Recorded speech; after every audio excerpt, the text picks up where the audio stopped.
Palestinian fighters, Hamas has demanded the release of a prominent prisoner in Israeli custody, Marwan Barghouti, who is the leader of Fatah party, considered to be the largest group of Popular Front for the Liberation of Palestine, PFLP.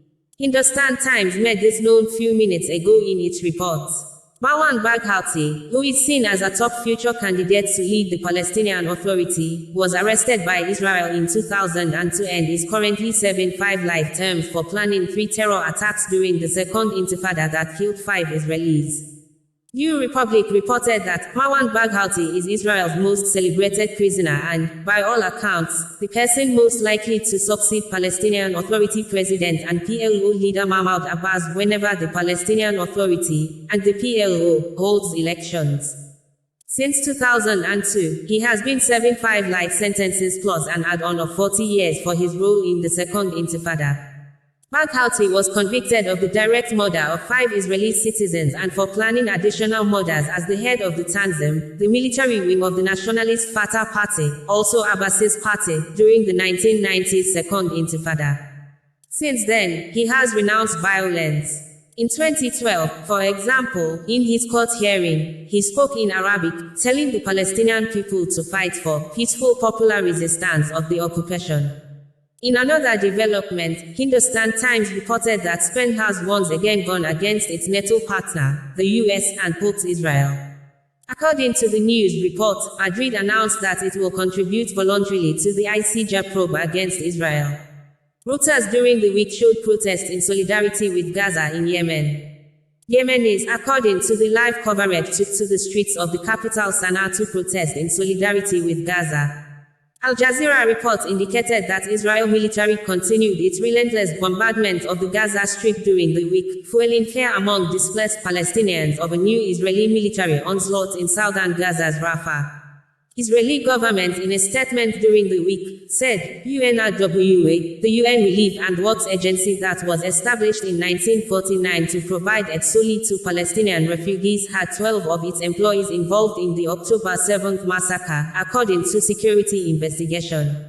Hindustan Times in a report indicated that Israel reportedly carried out airstrikes near Syria's capital city of Damascus, saying, the attack was reported by Syria's state-run Sana'a, citing a military source. Al Jazeera reported that Israel is creating a buffer zone around Gaza, which Israeli media reports say will prevent attackers from reaching Israeli communities near the Strip. Critics say it's an attempt to occupy Gaza. Chinedeli, in its report in the latest development on the upcoming American presidential election at Harper Woods in Michigan, indicated that U.S. President Joe Biden campaigned on Thursday in the crucial swing state of Michigan, where growing anger among the public at his pro-Israel policies threatens to cut into already tight margins of support.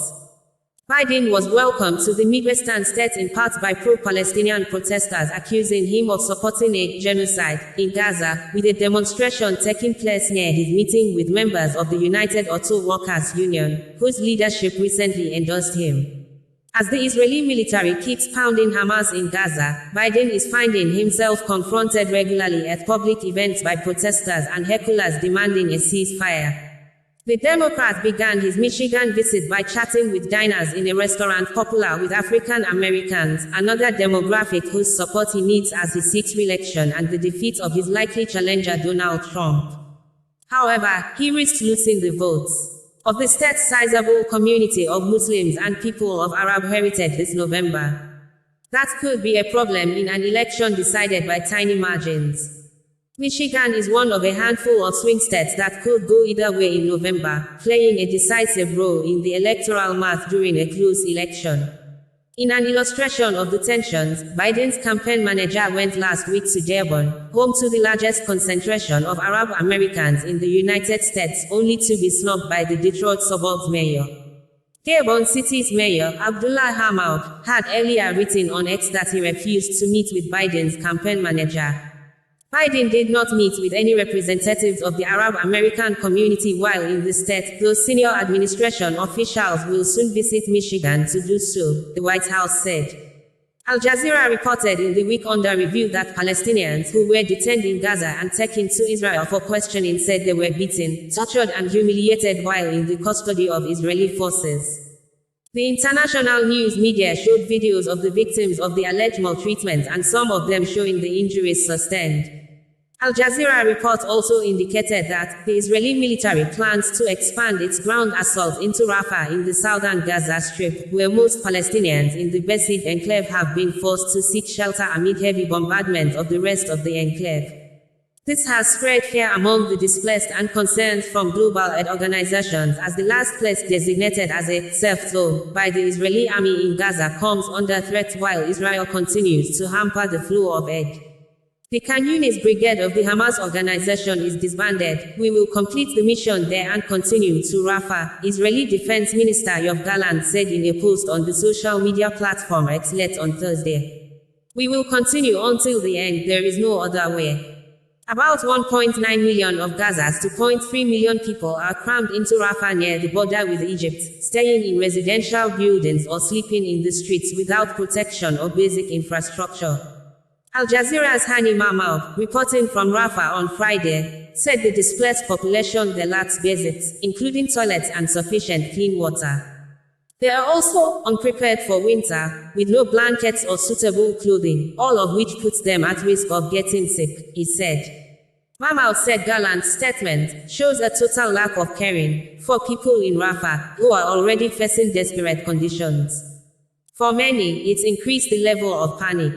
They don't have anywhere else to go to. This is the last refuge for Palestinians in Gaza. Beyond it is only the Egyptian border, he said. Established in 1949 to provide aid solely to Palestinian refugees, the United Nations Relief and Works Agency, or UNRWA, has a checkered history, riddled by scandals.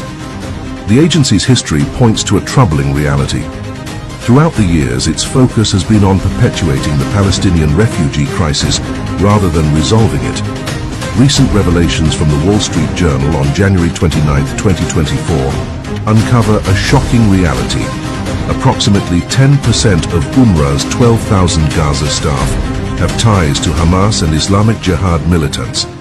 According to intelligence reports, 12 UNRWA workers were directly involved in the October 7th massacre, which claimed the lives of more than 1,200 Israelis and resulted in the kidnapping of 240 to Gaza.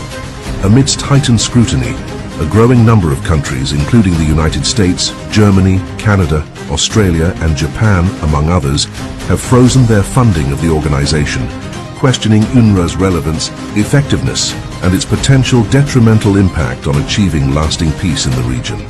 UNRWA is the problem, not the solution.